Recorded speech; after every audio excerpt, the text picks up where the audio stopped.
Bloomberg Audio Studios. Podcasts, radio, news.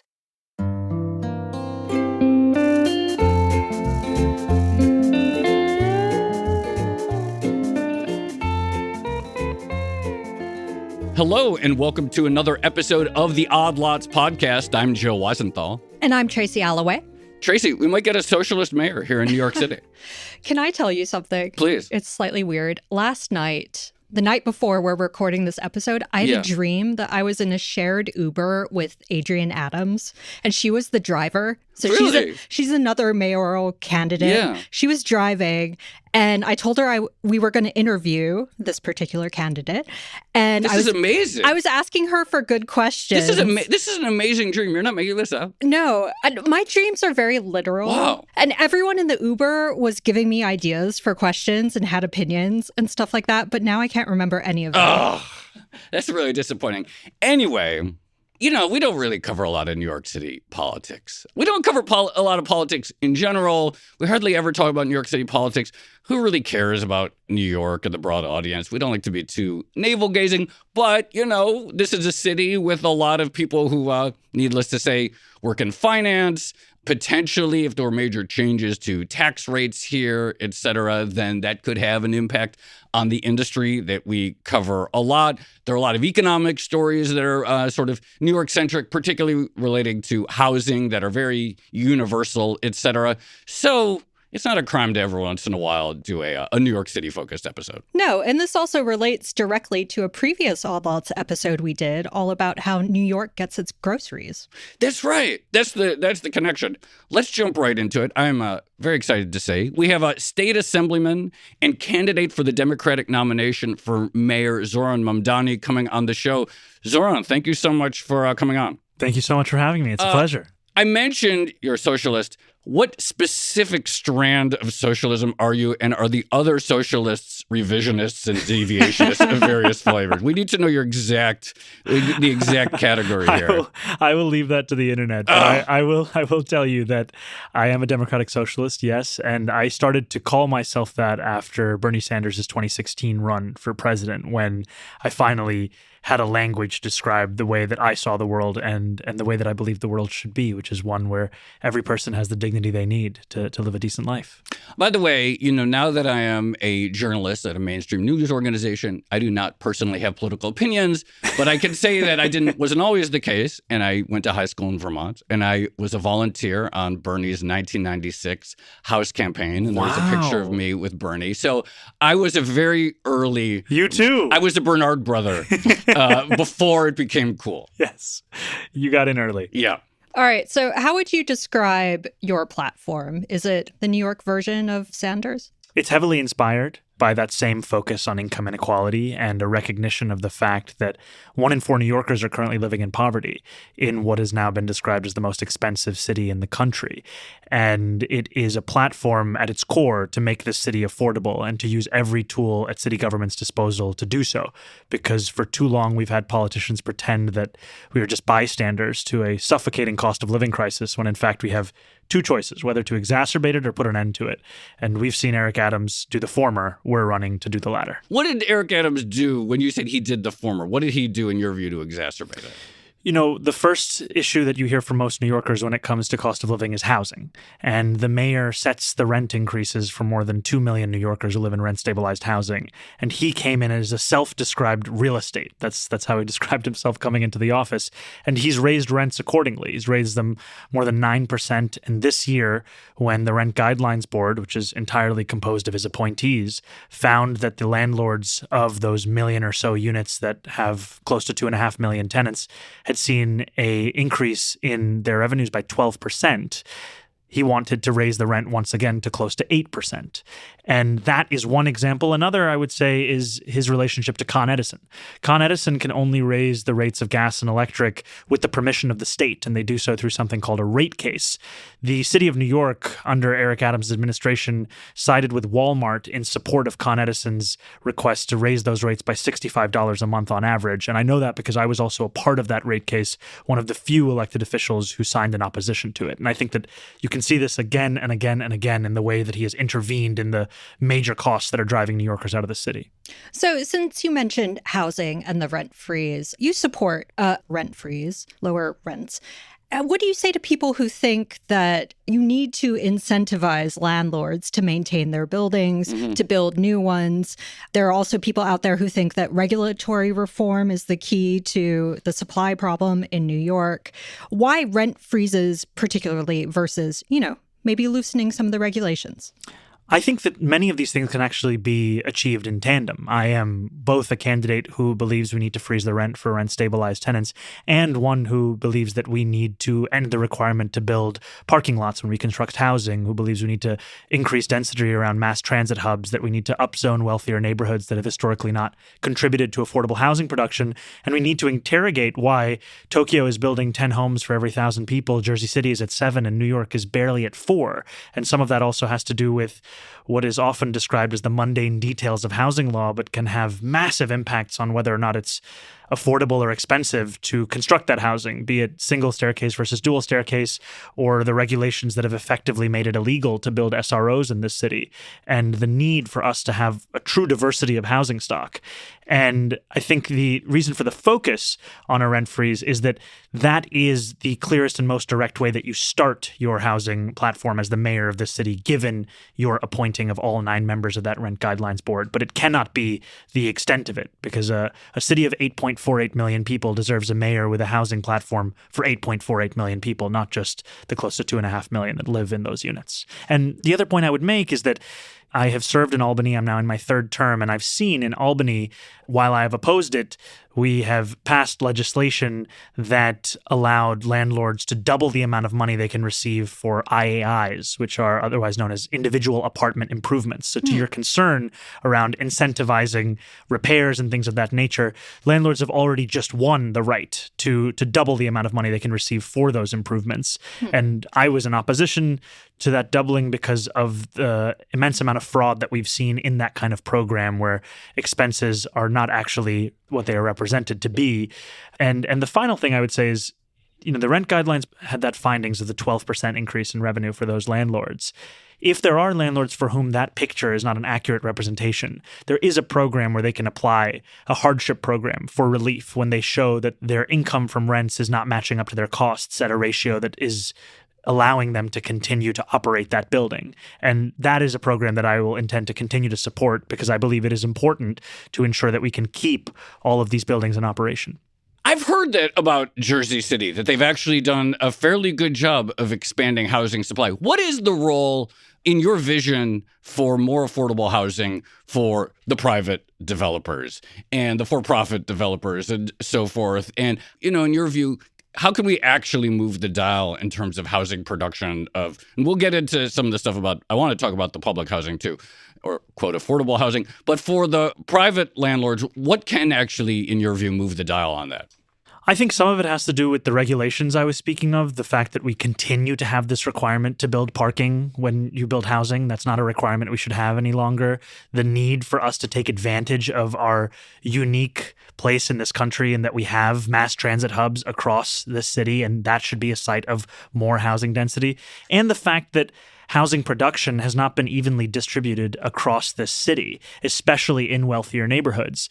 But I think even beyond that question of zoning, which is what a lot of this comes back to, there's also the question of process. We need to make it faster to build this housing and ensure that we don't see delay after delay after delay. And so one of the points of our housing plan is also to move away from the piecemeal process that is the one you can describe today as being, where you have something known as member deference, where every city council member has the ultimate vote on whether or not a development goes up or down. We need to have a citywide approach, one that also fast tracks developments that are in line with the very priorities we've laid out with regards to housing production, labor standards, affordability, because it's been too long where we've seen proposals to build affordable housing for low-income seniors languish for years in delays, and those delays all cost money. And that's also what drives up the cost of this production, and I think we need to streamline those processes. Actually, let's talk about that a little bit further, because public housing, which you want to expand significantly,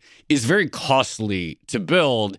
And, there are certain standards of public housing. We expect it to last a very long time. There's priorities that it be carbon friendly, et cetera. But like public housing production in New York City has been on par cost-wise with even some very high-end private construction. Hudson Yards on a per-unit basis came in pretty similarly. This would be important regardless of how it's financed. How do you actually get the costs down, in your view, of public housing production? So the first thing I would do is just distinguish between what kind of housing we're speaking of. Okay. When we say public housing, a lot of times we're referring to NYCHA developments across the five boroughs. When I said it, I was thinking NYCHA. Okay, just to be clear. And I think that, what we've seen in NYCHA is in many ways emblematic of a larger betrayal of working class New Yorkers. NYCHA is technically underneath the auspices of the federal government, but the city and the state have an immense role to play. And we've seen over time, while the federal government has refused to fund the plan to put at least $40 billion towards NYCHA to deal with an ever-expanding amount of capital needs, the city, since the time of Bloomberg, has started to narrow the amount of funding that it provides, and the state is not stepping up in the way that it should. Now, in our housing plan, we propose doubling the amount of money we spend on preserving NYCHA housing, because what we've seen is that oftentimes it's easy to describe this housing crisis in New York City as solely one of affordability. It's also a crisis of having a safe and habitable place to call your home. And as someone who represents the largest public housing development in North America, Queensbridge Houses, as well as Astoria Houses, Ravenswood Houses, I have seen so many of my constituents, seniors, who are forced to walk up many flights of stairs because their elevator isn't working, who are waiting for months to have repairs be conducted, and who in a moment of a housing crisis, under Eric Adams, we've actually seen the time it takes to fill a vacant unit in NYCHA now exceed more than a year, which should be the easiest thing for city government to do.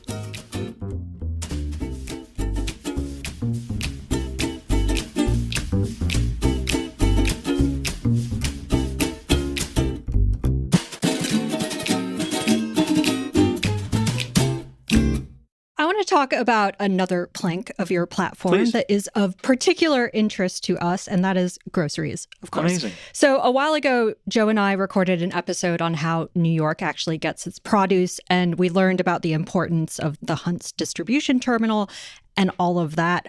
Why grocery stores? We are focused on the cost of living crisis. And when you ask New Yorkers whether they're making $40,000 a year or $200,000 a year, you will inevitably hear them speak about groceries and the sticker shock they feel in going back to the grocery store, and their sense that that which they could afford years ago is now out of reach for them. And ultimately, groceries and food are a non-negotiable part of being a New Yorker and living in any city in the world. You need to be able to afford it to build any kind of a life. And yet what we're seeing is that people are being priced out of produce. And when something is critically important to that dignity, I believe that there should be a public option for it. And what we have proposed is a reasonable policy experimentation in our city of a pilot program of a network of 5 municipal-owned grocery stores, 1 in each borough, that would respond to twin crises, 1 of affordability and 2 of food deserts. Because as I was saying earlier, as the representative of Queensbridge Houses, I will speak to constituents who live in the largest public housing development in North America, and they will ask me questions for which I don't have the answer. Questions like, why are there 5 fast food restaurants in a 5-block radius, but I cannot find a place where I can get fresh produce that I can afford? And I hear that time and time again. And so what this proposal does is it not only guarantees cheaper groceries, but it also guarantees that those groceries can be in the very neighborhoods of New Yorkers that are being denied that service today. So some commentators have described this proposal as somewhat unusual in America. I actually don't think it's that unusual. I'm a former military brat, and I vividly remember commissaries and BXs on military bases, and those were subsidized. Anyway, how do you, address the fears of critics who worry that this is going to devolve into some sort of Soviet-style market where, maybe I can only buy one specific brand of tuna fish versus like the 5 that are currently on offer? Well, the beauty of a pilot program is that it only expands if it's successful. Now, I'm confident that it will be successful, and yet we will have to see those results themselves. And the reason we even came up with this is because of the successes of this model in Kansas, as well as what you said in the context of military bases across the country. And what we've also found is there was a feasibility study done in Chicago to see the applicability of this kind of a model in an urban setting. And it found it not only possible, but urgent and necessary. And that is the exact kind of approach we have to take here. And I think what's been quite interesting to me is state government, in the time that I've been there, has had a similar recognition, but on a different topic, where it said that gas prices are something that we can only allow to get up to a certain point. And when they go beyond that, we need to subsidize it to ensure that it's affordable. In 2022, the state spent more than $600 million to suspend portions of the gas tax. And yet we are watching as New Yorkers are being priced out of bread and milk and eggs. And we are saying that this is beyond our control. And I think that the last point I would make here is that our proposal is one that would cost $60 million for all of those five together. That is less than half of the money the city is already spending on a program called City Fresh, which will subsidize corporate supermarkets in the hopes that they provide affordable groceries, but with no guarantee to that, and with no requirement for them to accept SNAP or WIC, or to engage in collective bargaining, or to actually guarantee those cheaper groceries. So this is going to save the city money while piloting a program that we are confident will actually deliver the results that we have been denied in that existing program today. All right, I have two specific questions on this. One is, I understand and I find intuitively logical the idea that people should be able to afford produce. And food has gotten very expensive at the grocery store. But grocery store margins themselves are pretty thin. So about 3%. So in terms of like actually using the grocery store channel to deliver these cost savings, given that the retail store's margins are so thin, just 3%, why is that the dial rather than, I don't know, give people a voucher so that they can order Fresh Direct or something like that? You know, I am someone who has been skeptical of the efficacy of a voucher-based model. And what I am proposing with this idea of a network of municipal-owned grocery stores is not a means by which the city would make money and be able to increase that profit margin. These, like, the grocery level margins seem very thin. No, I know you're not trying to make money. I'm just saying the margins seem thin. So if I think, like, what moves the dial significantly on affordability, the actual retail level grocery does not strike me as where the big opportunity is. I think the opportunity we have with a city-run model is that we can actually guarantee those cost savings, right? We have heard national chains and executives speak on earning calls about how they've been able to blame COVID-era supply chain costs to increase profit margins even further. And what this would be is a clear mandate from the city that every single dollar we save, we pass on. But beyond that, given that the mandate is not a profit-based one, that we can also pass on further savings to ensure that things like milk and eggs and bread are actually affordable. So the other thing, and you sort of anticipated this question, which is you mentioned, for example, that in existing NYCHA housing, people are waiting for a long time to get an elevator repaired and so forth. How do you ensure operational success? Because I think people would say, oh, I've seen how NYCHA housing works. I guess I'm going to know how a New York City run grocery store is going to work. And who knows if it's going to be open, and who knows if they're going to, keep the refrigerators repaired, or if they're going to have tomatoes one day. I'm just saying, like, you have already confirmed the idea that certain city-run things are not run particularly well. So why should the public have confidence that, even setting aside price, that these would be like run well, run efficiently?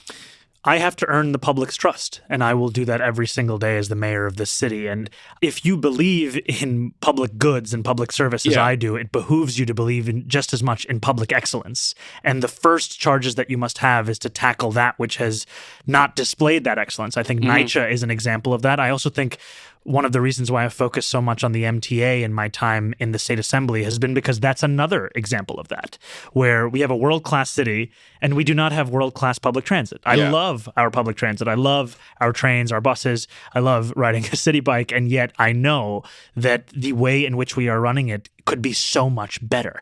And what has excited me is that we've seen glimpses of what that excellence could look like. I mean, I remember when I went in to get my vaccine for COVID, I was in and out of that facility in 15 minutes. And that to me was an example of the public sector being able to match the efficiencies we often hear about when we describe the private sector. I think about NYCHA, which today is a story of disinvestment and of so many New Yorkers being left behind, could also be a story closer to the one of how they developed the mini fridge in this country because it was a direct result of an RFP that was put out, or a story I didn't know about that. Yeah, and I think there's also a story today to be told about Woodside Houses, which is a NYCHA development that is piloting a large-scale installation of heat pumps that has been shown to both increase the quality of life, but also decrease the carbon emissions and the cost. And ultimately, that is what we need to show New Yorkers. We have to earn their trust. And the best way to earn their trust is to deliver the results that we're confident we can with these ideas. Just one more question on the grocery stores. So I take the point about their purpose is not to make money for the government, obviously. But how would you actually judge the success of them? I would judge the success in their provision of affordable groceries. I would judge their success in them meeting a need that is currently being left unmet. And I think that also means in the location of those stores, that they actually provide a grocery store in a place where currently it is too difficult to find any of that produce, and that their prices are, as we are discussing them, significantly more affordable and more in line with where New Yorkers are actually able to spend. I want to talk more about public excellence in the provision of public goods. Bernard brother, let's do it. I am an avid utilizer of many of the public goods that New York City provides. My kids are in public school. They go to the park almost every day. We ride the bus together. We ride the subway together. I don't think the subway and the bus are as bad as some people say. It's certainly not as bad as the impression I would get if I didn't live here and I were watching Fox News about New York City. Nonetheless, there has been an increase in crime over the last several years. I think it's come down recently, but there is a fair amount of disrepair. My impression is, when I think about public goods in general, which is that people on the left really like to talk about them and how important they are, and then generally do not seem as committed to sort of like product excellence as I would expect for them to, say, be politically sustainable. Like I said, I feel very safe. I live in the East Village. I commute up here. I generally feel very safe. But, like I see needles on the playground at Tompkins Square Park. There are bathrooms that are almost never open or functional. There's smoking on the subway from time to time. It's not the end of the world, but it's not very pleasant, especially when you have kids. And I'm curious, what your view is about, what seems to be a sort of tension between excellent provision of public goods and some of the law and order, as people would call it, requirements for them to be clean, friendly, excellent places.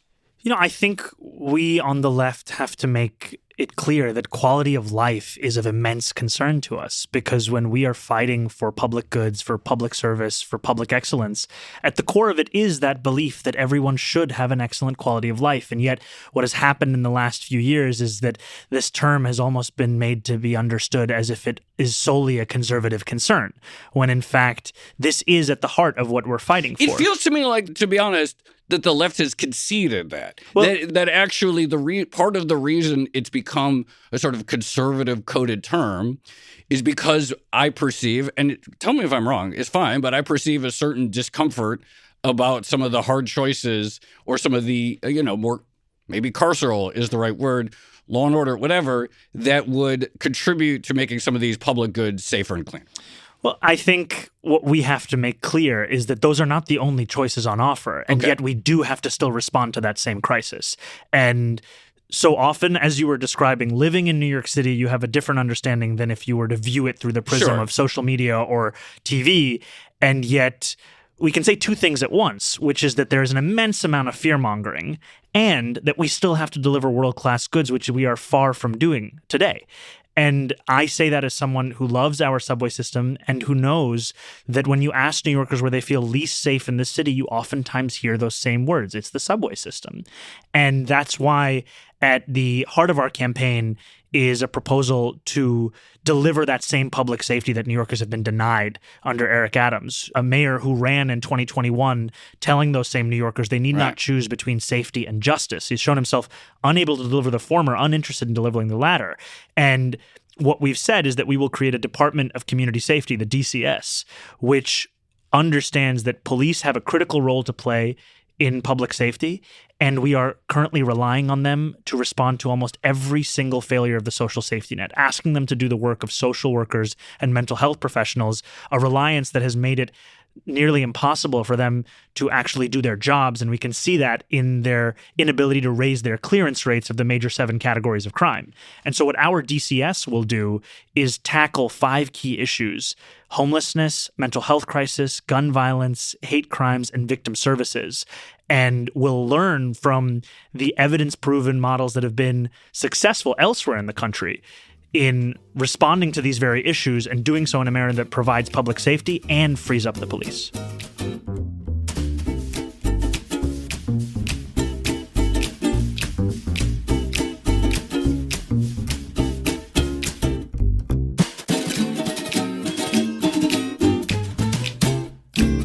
So another part of your platform is raising the corporate tax rate, raising income tax for millionaires. And I think one of the things we are all perhaps internalizing this week as we watch Washington, D.C. and the big, beautiful bill currently going through its process is that raising taxes on the rich seems to be really, really difficult in America. Maybe New York is different. Maybe New Yorkers feel differently about it. But I guess my question is, A, why do you think it seems so difficult? And then B, how can you actually overcome that particular hurdle? And just to tag on, you actually need state permission to do that, right? Yeah.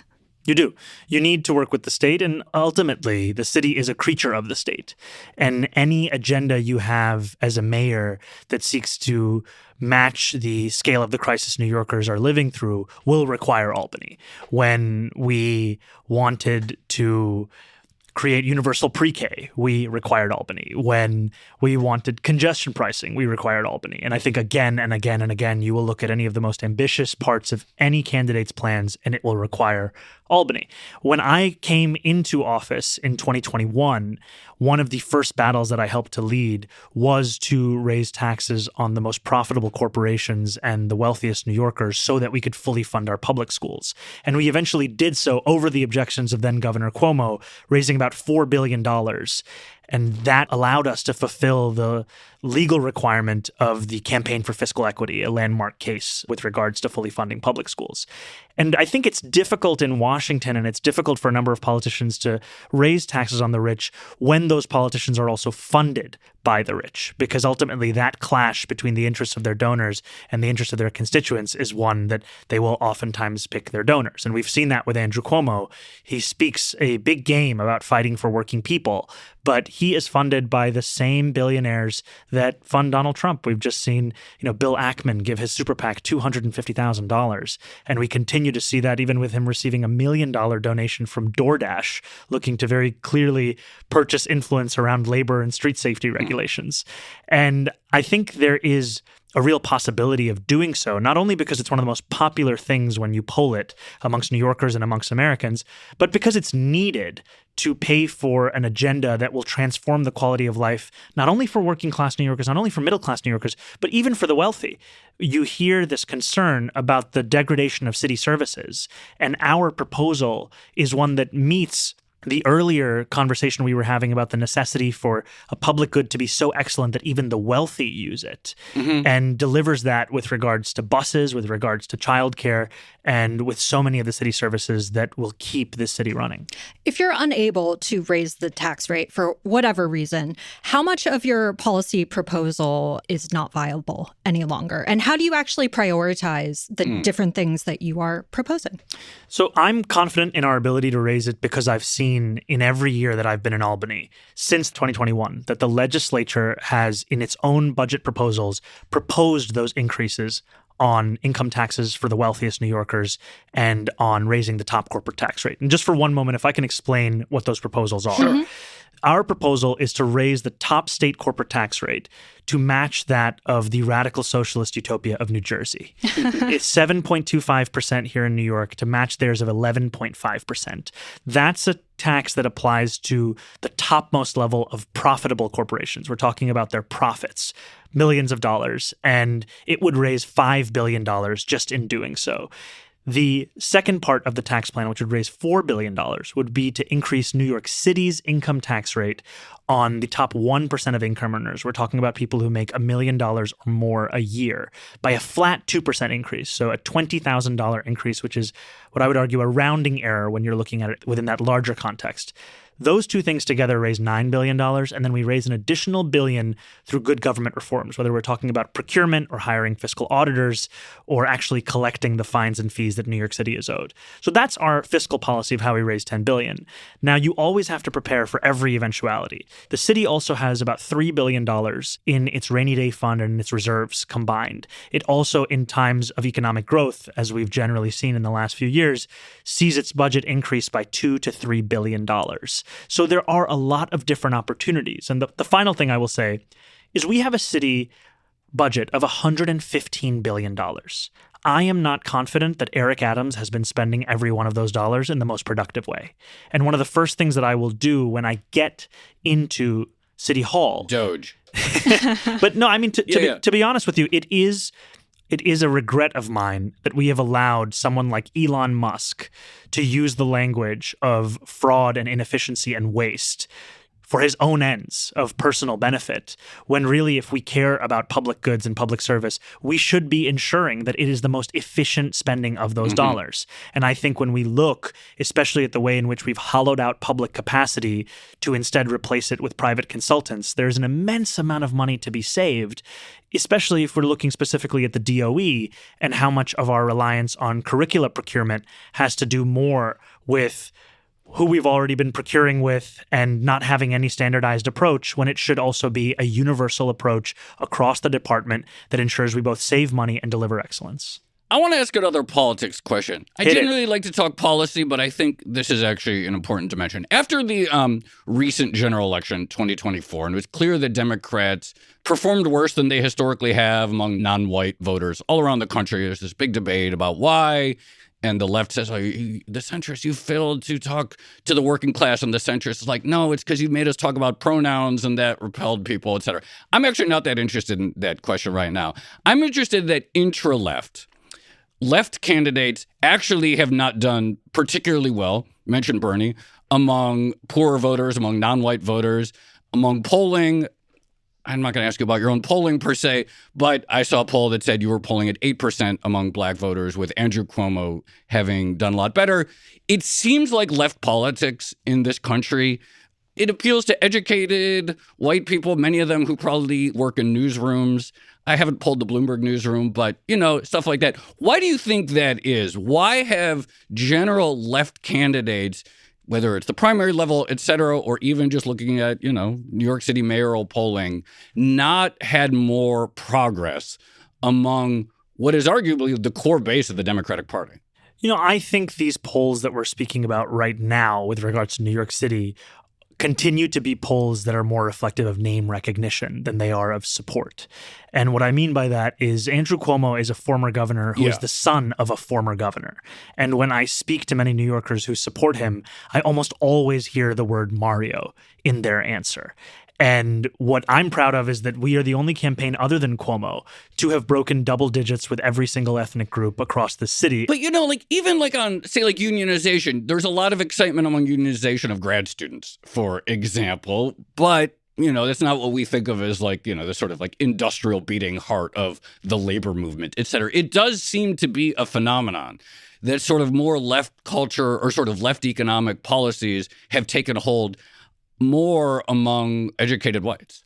Well, look, I think you can look at DC 37 for an example. This is the largest municipal union in our city, and they represent the workers who actually keep the city moving. They are by and large black and brown New Yorkers, and they explicitly chose not to endorse Andrew Cuomo because he created Tier 6, a new category in the pension program that took more than $100,000 out from working class New Yorkers' pockets and made them retire later after having served this city and state for decades. And I was proud to receive their endorsement. And I think that it shows me the path here is one where every single day over these next 34 days, we are going to continue to increase our support, where we have seen ourselves, for example, just break 20% in support with Latino voters. And that is indicative of the fact that the very New Yorkers who know Cuomo the most are the ones who've been failed by his policies the most as well. And that is a responsibility for my campaign and every campaign to showcase his actual record of cutting Medicaid, stealing money from the MTA to fund upstate ski resorts, hounding the more than 10 women who courageously stepped forward to accuse him of sexual harassment, and in many ways echoing a Donald Trump-style record. And that's what we will seek to do both at the doors, the more than 550,000 we've knocked so far, and on cable and broadcast and in mailers, because we have now raised $8 million, the most amount of money we can legally spend in this race, faster than any campaign in history. And podcasts, I guess. Yes. This is actually our master plan. Yeah. It all comes down to odd lots. Oh, thank you. So, We're going to cut that. We're going to clip that. So I just remembered something from my dream, actually. So one of the passengers said that what he wanted was basically, this is not a real passenger, but I think it's reflective of some things that you actually do here in New York. But he said what he wants is basically boring old competency in a mayor. So an administrator that has lots of policy experience as opposed to someone who's, maybe relatively new and trying to do some new things. And I think that is important. There's a big difference between coming up with policy ideas and actually executing them and executing them well. How are you going to get things done? And what do you say to the people who just want, like a boring continuation, not necessarily of Eric Adams, but, maybe going back a little bit further? I understand that desire. It's a desire for normalcy in a time when politics has become about cronyism and corruption. And as much as Andrew Cuomo markets himself as a candidate in a campaign of competence, this is a man who couldn't even follow basic paperwork requirements to receive millions of dollars in public matching funds, someone who couldn't write a housing policy without the assistance of ChatGPT, or even spell the names of his endorsers correctly in his own press releases. And as much as a frenetic public-facing schedule as I've been keeping over the last 7 months, I've also been keeping a private schedule where I've been meeting with deputy mayors and commissioners from a wide variety of mayoral administrations to speak about the how of it all, because an idea is only as good as its implementation. And ultimately, it comes back from a desire to build a team of the best and the brightest, one where we have a common thread of excellence, of fluency, and a track record that binds all of those appointments and those hires, not a common thread of having served together for 20 years, which is what it seems to have been with Mayor Adams today. And, one additional point I'll say is that too often, the style of leadership we've seen, whether it's from Andrew Cuomo or Eric Adams, has been to hire replicas of yourself, to hire people with whom you have 100% agreement and who are the quickest to say yes to any one of your ideas, be they good or bad. I am not interested in that style of leadership. I'm interested in a style of leadership that understands that ultimately the buck stops with me and that I have to build a team that speaks to a wide breadth of opinion, of ideology, and of track record, that not everyone is going to look and sound and be just like me, and that if I want a DOT commissioner, all I need to agree with them on is the vision for DOT, not HPD. And if I want to hire a deputy mayor, they need not agree with me on my thoughts on foreign policy. They need only agree with their purview that they're being hired for. Because it comes back to this notion that I think Mayor Koch put it best, which is, if you agree with me on 9 out of 12 issues, vote for me. If you agree with me on 12 out of 12, see a psychiatrist. And that speaks to the need to have room for that disagreement and ultimately be bound by that pursuit of excellence. During the 2016 presidential campaign, it was a Trump supporter I'm looking up. It was actually the founder of Latinos for Trump who said that if Trump didn't win, there would be taco trucks on every corner, which sounds really good to me. You have also proposed neoliberalism for Halal Carts, which I really like chicken over rice, so I'd be very happy to see more of them and be cheaper. But I'm curious how far you'd extend, so reduce the permits, make it easier to open a halal cart. Increase the permits. Yes. Oh, increase the number of permits, make it easier, therefore, to get. It is true that the Halal guys in Midtown, I think the original one, you go by there in the afternoon and the line stretches around the block. It's kind of insane. They used to say a chicken in every pot. I'm saying a halal in every hand. Okay, what about hotels? Hotel prices are insanely expensive. Airbnb is no longer legal. I know someone visiting the city right now who had to get a place in Jersey City because it's just too crazy in New York. It's insanely difficult to build a new hotel, apparently due to opposition both from existing hotel owners to new hotels for all reasons and the hotel worker unions. Do you support in the same way that we need more halal carts? Would you support liberalization of hotel development in New York City? I am not as interested in the concerns of existing hotel owners, but I am very interested in the concerns of hotel workers. And I think that is something that I would love to explore is there a way to expand the number of hotels while ensuring that we also retain the protections for those workers? Because so often we've seen this very fight, and it's going to be one that will intensify in the next year as there's contract renegotiations coming to a head during the World Cup, where hotel owners have put hotel workers on the front lines of so much of the work without giving them the pay that is requisite for that. With Airbnb, one of my concerns has been the transformation of what would be housing into effectively small-scale hotels. And the proposal that they're pushing, I think they're putting, I think, more than $1 million into spending on local races, has the prospect of turning a double-digit number of 1- and 2-family homes, taking them off of the market and making them these vacant units. I just say, Tracy, as someone who has lived in multifamily housing my entire life in New York City, I'm not thrilled with Airbnb because I like to know who the neighbors are in my building, and sometimes you get loud, noisy, crazy people. Anyway, keep going. Well, I think that's a concern that a lot of people would share. I have just one more question. Please. It's the most important one. Hit it. But you have a little experience in Bollywood, I suppose. I'm a big Bollywood fan. Everything I know about cricket, I learned from Lagan, which is... Great film. Yeah, great film. Okay, so here's my question. Amir Khan or Shah Rukh Khan? Wow. Choose one. Wow. Why would you do this to me? Amir Khan for my head, Shah Rukh Khan for my heart. Yeah. That actually makes a lot of sense to me. I think I would say a similar thing. Well, why didn't we spend the interview on these questions? Well, I would totally do a Bollywood episode. I would love to do a Bollywood episode. Wait, for those who don't know, what is the Bollywood So the Bollywood connection is that my mother, her name is Meera Nair. She is a filmmaker.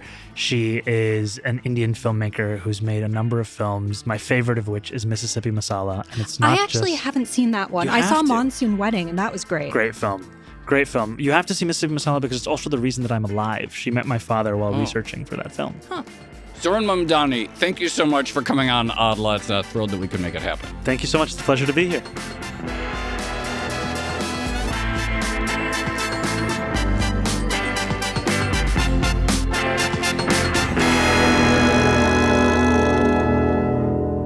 Tracy, if he wins, maybe he'll come back on. We can do a Bollywood.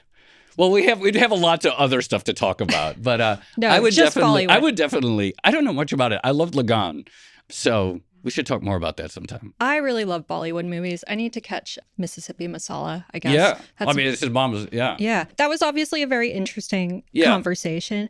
I do think there's this sort of knee-jerk reaction against socialism in America for reasons. For reasons. Sure. Yeah.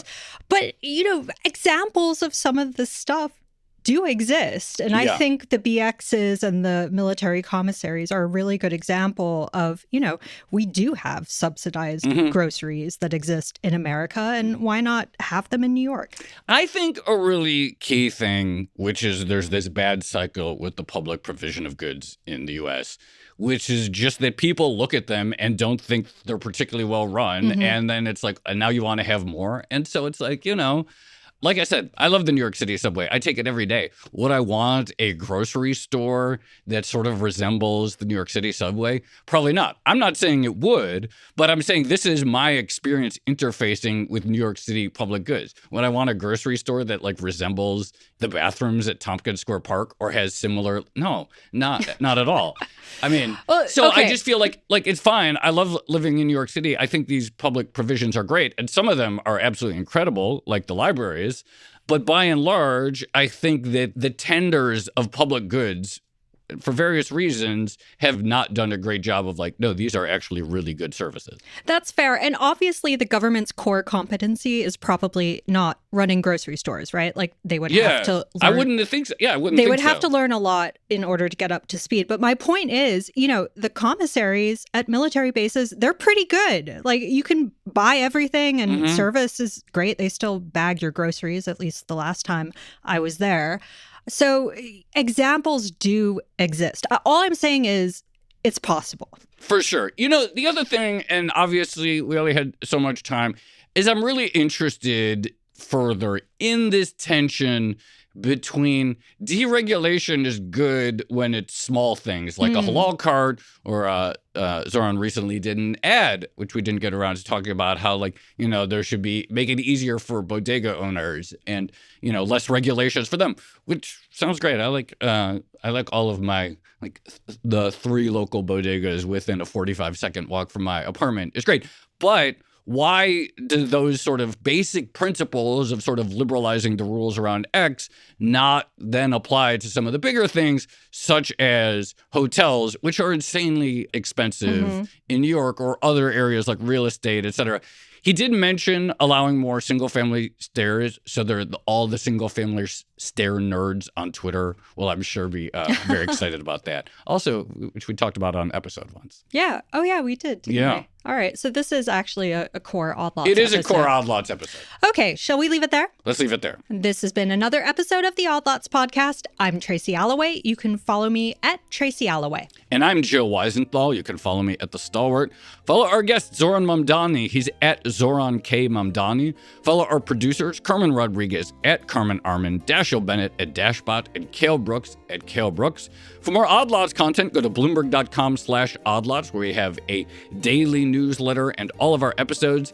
And you can chat about all of these topics 24/7 in our Discord, discord.gg/oddlots. And if you enjoy Odd Lots, if you like it when we talk to New York City mayoral candidates, then please leave us a positive review on your favorite podcast platform. And remember, if you are a Bloomberg subscriber, you can listen to all of our episodes absolutely ad-free. All you need to do is find the Bloomberg channel on Apple Podcasts and follow the instructions there. Thanks for listening.